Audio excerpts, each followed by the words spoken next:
డాకోయిట్ movie చూసానండి. బాగుందా బాగోలేదా? చాలా బాగుంది. అంటే బాగుందికి చాలా బాగుంది మధ్యలో ఉందని చెప్తాను. ఈ సినిమా అడవిశేషు సినిమా అంటే కంటెంట్ బేస్డే. సో తను తగ్గట్టు ఈ సినిమాలోని love story, revenge story, family drama మూడు జాయిన్ చేసి థ్రిల్లింగ్ ఎక్స్పీరియన్స్తోని ఒక కరోనా బ్యాక్డ్రాప్ తీసుకొని చూపించారు. థ్రిల్లర్ మూవీస్లో చేసేవారు ఖచ్చితంగా ఈ మూవీని ఇష్టపడతారు.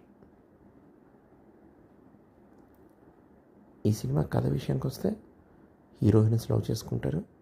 కొన్ని అనివార్య కారణాల వల్ల హీరోయిన్ విశ్వాసం చేసుకుంటారు. ఆ తర్వాత హీరోయిన్ రివెంజ్ తీసుకోవాలని వస్తారు.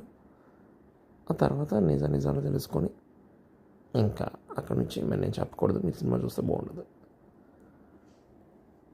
సినిమా మ్యూజిక్ విషయానికి వస్తే నాకు మరీ అంతేం అనిపించలేదు. కథకు తగ్గట్టు ఉందనుకోవాలి.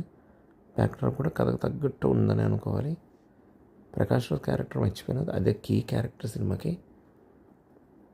కాకపోతే రొటీన్ మనం ఇప్పుడు చూసిన ప్రకాష్ రాజ్ యాక్షన్ నాకు కనిపించింది, నాకు చాలా డిఫరెంట్ ఈ సినిమా అనిపించింది మాత్రం మృణాల్ ఠాకూర్ యాక్టింగ్ ముందు ఇదివరకు సినిమాల కంటే. సో నా వరకు వస్తే ఈ సినిమా మాత్రం షార్ట్ హిట్. కమర్షియల్స్ నాకు తెలియదు ఎంత కలెక్ట్ చేస్తుందో.